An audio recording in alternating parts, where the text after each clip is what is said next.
అందరికీ నమస్కారం. ఇవాళ మనతో ప్రముఖ ఆధ్యాత్మికవేత్త ప్రొఫెసర్ డాక్టర్ ముల్లపూడి సత్యనారాయణమూర్తి గారు మనతో ఉన్నారు. వారితో మాట్లాడదాం.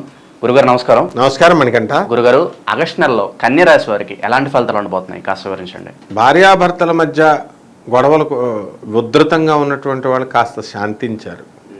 కొత్త కన్యారాశి వాళ్ళు కొత్తగా ఉన్న బ్యాచ్లు ఉంటాయి కదా, మాకు ఫస్ట్ కౌన్సిలింగ్ సెకండ్ కౌన్సిలింగ్ అని ఉంటాయి, ఎంసెట్ కౌన్సిలింగ్లు. ఆ విధంగా ఫస్ట్ బ్యాచ్ వాళ్ళు కొట్టుకు చచ్చేవాళ్ళంతారేమో వీళ్ళు సెట్ అయిపోతున్నారు.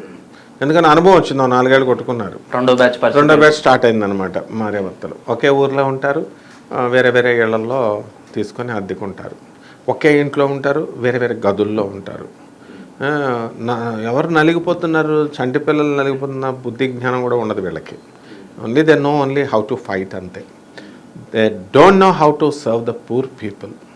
అండ్ దీనికి కారణం ఎవరు? అటువంటి శుక్రుడు ఇక్కడ, అక్కడేమో చంద్రుడు, రవి, ఈ గ్రహాలు బాగుండలేదు.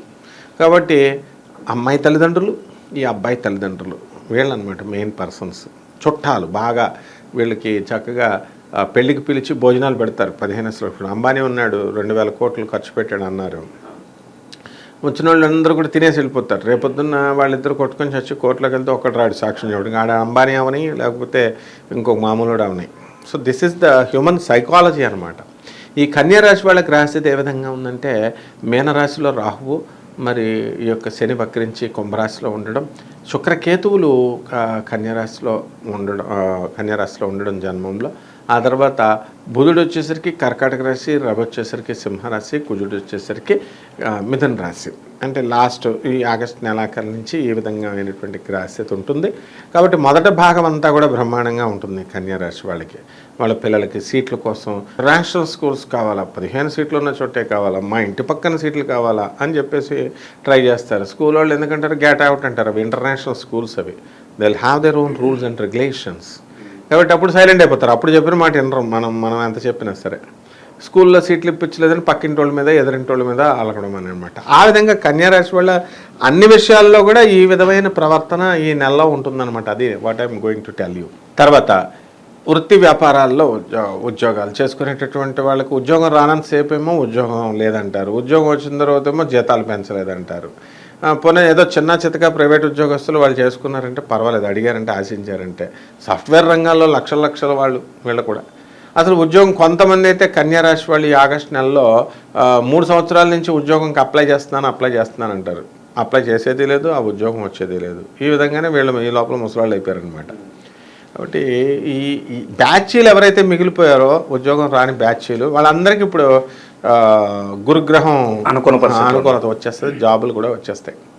అలాగే ఈ కొట్లాట్లు ఆగమనమాట భార్యాభర్తల మధ్య. సప్తమ రాహు ఉన్నాడు కదా, వీళ్ళతో పాటు ఎక్స్టెన్షన్ ఏంటంటే జీవిత భాగస్వాములతో పాటు వ్యాపార భాగస్వాములతో కూడా ఫైటింగ్లు. అయితే వీళ్ళకి ఒక ఇది ఉంది, చాలా స్వీట్గా మాట్లాడతారు ఈ కన్యారాశి వాళ్ళు. కాబట్టి శత్రువులు మిత్రులు అయిపోతారనమాట. మెస్మరైజ్ చేసి పడేస్తారు అవతలాలని. అలాగే ఈ లాభంలో ఉన్నటువంటి బుధగ్రహ ప్రభావం వలన వీళ్ళు ఏం చేస్తారంటే చక్కగా బిజినెస్లు బాగా చేస్తారు. ఆగస్టు 22 తర్వాత బిజినెస్ల్లో కిరాణా వ్యాపారాలు, డిమార్ట్లు, తర్వాత పుస్తకాల షాపులు, ఈ హోటల్ ఇండస్ట్రీస్, ఆటోమొబైల్ ఇండస్ట్రీస్, ఈ బిజినెస్లు బాగుంటాయి. మరి ఫోన్లు రిపేర్ చేసేవాళ్ళు, సిమ్ కార్డులు, టెలికామ్ ఇలాంటివన్నీ ఉన్నాయి కదా, ఎలక్ట్రానిక్ సంబంధమైనటువంటి వ్యవహారాలు, అవి బాగుండవు అన్నమాట. అలాగే సినిమా రంగంలో ఉన్నటువంటి వాళ్ళు ఉన్నారు. ఆ సినిమా రంగంలో ఉన్నటువంటి వాళ్ళకి చాలా మంచి పేరు ప్రతిష్టలు అనేటటువంటిది వస్తాయి. ఈ యొక్క రాశిలో దొంగలు ఉంటారు. మరి జాతకాలు చెప్పేటప్పుడు దొంగలకు కూడా ఉండాలి కదా. నాకు తెలిసిన ఒక శిష్యురాలు మరి దొంగని ప్రేమించిందంట. ఎందుకమ్మా అని ఎస్ఐ గారు ఫోన్ చేసినప్పటికీ అడిగినప్పటికీ కూడా నేను ఆడనే చేసుకుంటానంటుంది. కాబట్టి అటువంటి దొంగలకు కూడా అనుకూలమైనటువంటి సమయం అన్నమాట ఈ కన్యారాశిలో ఉన్నటువంటి వాళ్ళకి. అండ్ హోటల్ ఇండస్ట్రీలో అద్భుతమైనటువంటి లాభాలు తెగొస్తాయి. అసలు విచిత్రం ఏంటంటే వైన్ షాపులు కనుక పెడితే భస్మం అయిపోతారు వీళ్ళు. ఎక్కడైనా వైన్ షాపుల్లో లాభాలు రావు. సిండికేట్కి ఏమంటే ఒక పెద్ద వాడు సిండికేట్ పెట్టుకున్నాడండి, ఆ సిండికేట్ దగ్గర మనం ఇచ్చేసామండి అంటారు. ఆ సిండికేట్ వాడు అందరూ కలిసి తలకు 5-5 లక్షలు ఇస్తారు, 20 లక్షలు పోగేసి ఇస్తారు కదా.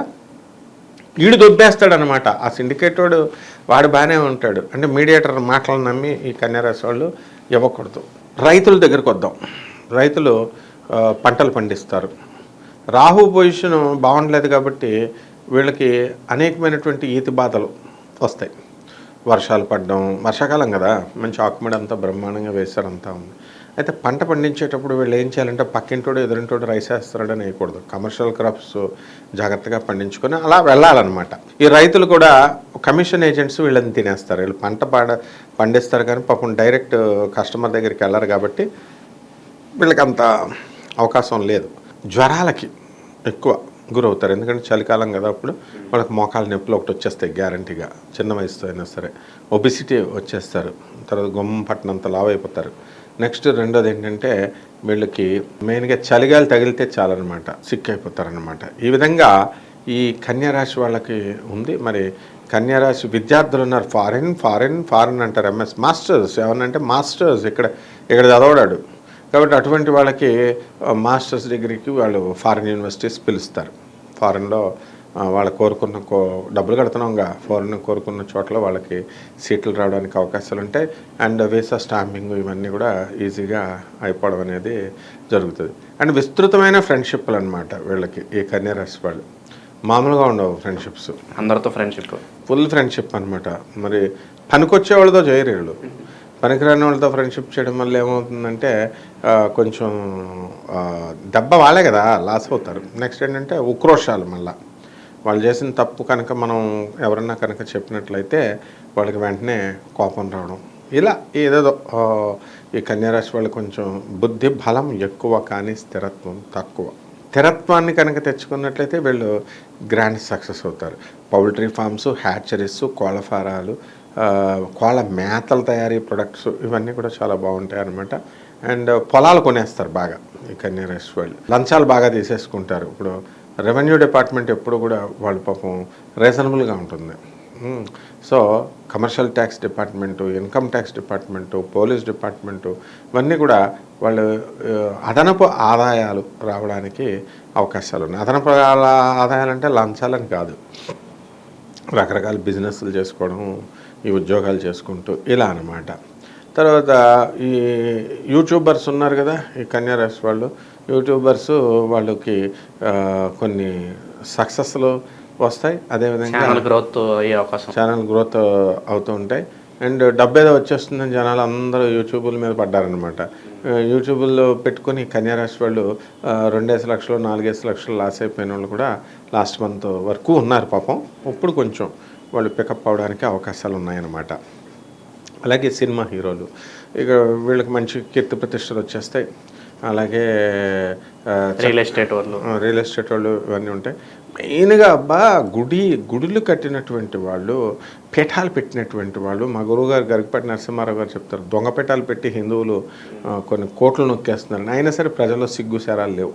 వీళ్ళు ఏంటంటే దొంగ పీఠాలకి అసలు పీఠం అంటే ఏంటి, శంకరాచార్యులు వారు పెట్టింది దక్షిణాంలో శృంగేరి లాంటి దాన్ని పీఠం అనాలి. ఇంటికి ఒక పీఠం, ఇంటికి ఒక గుడి అంటే ఏంటి, వెంకటేశ్వర స్వామి గుడి, బెజవాడ కనకదుర్గమ్మ గుడి లాంటి. ఇంటికి ఒక గుడి ఏం అవసరం అంటే బిజినెస్ అన్నామనుకో, how come you tell that temple business అంటారు. అదంతా కూడా బిజినెస్లే అనమాట. కాబట్టి ఈ విధంగా ఈ కన్యారాశి వాళ్ళు అంతా టెంపుల్స్ కడతారు, పీఠాలు పెడతారు, పెద్ద పెద్ద మంత్రగాళ్ళు అయిపోతారు అనమాట. అందరూ ప్రాబ్లమ్స్ అంతా గురువులు అయిపోతారు అనమాట. కాబట్టి ఎందుకంటే గురుడు భాగ్యస్థితిలో ఉన్నాడు. What I'm telling is with proof, with base. అందులో గురుడు 9వ ఇంట్లో ఉంటే అంత గురువులు అయిపోతారనమాట వీళ్ళు. శంకరాచార్య పోతాడు ఇక, అసలు ఒరిజినల్ గురువులు పోతారనమాట. అండ్ ఎందుకంటే రాహు అక్కడ స్థానంలో మంచి స్థానంలో ఉన్నాడు. కాబట్టి ఈ విధంగా కన్యారాశి వాళ్ళకి చాలా బాగుందన్నమాట. ఆర్థికంగా కానీ మరి వృత్తిపరంగా చాలా సక్సెస్ఫుల్గా బాగుందనుకున్నాం కదా. వీళ్ళు ఏమైనా పరిహారాలు చేసుకుంటే వీళ్ళకి ఇంకా మంచి ఫలితాలు వచ్చే అవకాశం అంటారా? ఉండాలి. పరిహారాలు లేకపోతే వీళ్ళని ఏంటంటే పచ్చడి అయిపోతారు. ఇల్లులు కొన్నారు, ఈఎంఐలు కట్టకపోతే బ్యాంక్ కూడా వచ్చి ఇల్లు వెళ్ళిపోతాడు. తర్వాత బాసుల మీద అలుగుతున్నారు, తోలు తీసేస్తాడు బాసు. గర్ల్ ఫ్రెండ్స్ మీద అలుగుతున్నారు, వాళ్ళ దగ్గర కూడా రానివ్వదు.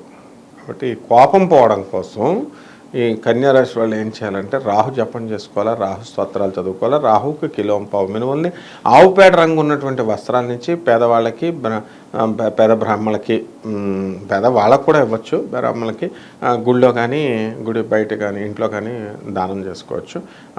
శనివారం ఉదయం 8 గంటలకు చేసుకోవచ్చు. అలాగే చక్కగా మినప్పిండితో సున్నుండలు తయారు చేసి అక్కడ పేదవాళ్ళందరికీ కూడా ఒక క్యాన్ దానం చేస్తే ఏమవుతుంది చేయొచ్చు. అలాగే ఈ బెజవాడ కనకదుర్గమ్మ తల్లి యొక్క పాదపద్మాలకి ఇంట్లో చక్కగా చేసుకోవచ్చు. అండ్ బగలాముఖి అమ్మవారు ఆ దేవస్థానం మనకి హిమాచల్ ప్రదేశ్లో ఉంది. అక్కడికి కంపల్సరీ వెళ్ళాల్సిందే వీళ్ళంతా. కానీ ఏదో దగ్గరగా ఉందని చెప్పేసి కొన్ని టెంపుల్స్ సెలెక్ట్ చేసేసుకొని వీళ్ళు ఎక్కడికి వెళ్ళి వచ్చేస్తున్నారు. ఆ తర్వాత ఏదో ఆ టెంపుల్లో కూడా ఏదో ఎక్స్కర్షన్కి వెళ్తున్నట్టున్నారనమాట. కాబట్టి అంత దూరం వెళ్ళలేరు. కాబట్టి చక్కగా ఈ యొక్క బగలాముఖి అమ్మవారి యొక్క హోమాన్ని వాళ్ళు ఇంట్లో వీళ్ళు జరిపించుకోవాలి. ఈ విధంగా చేసుకొని తర్వాత కంపల్సరీ రావి చెట్టు చుట్టూ 108 సార్లు ప్రదక్షిణ చేయాలి. అది ఎంతసేపు పడుతుందో పావు గంట చేసేస్తారు.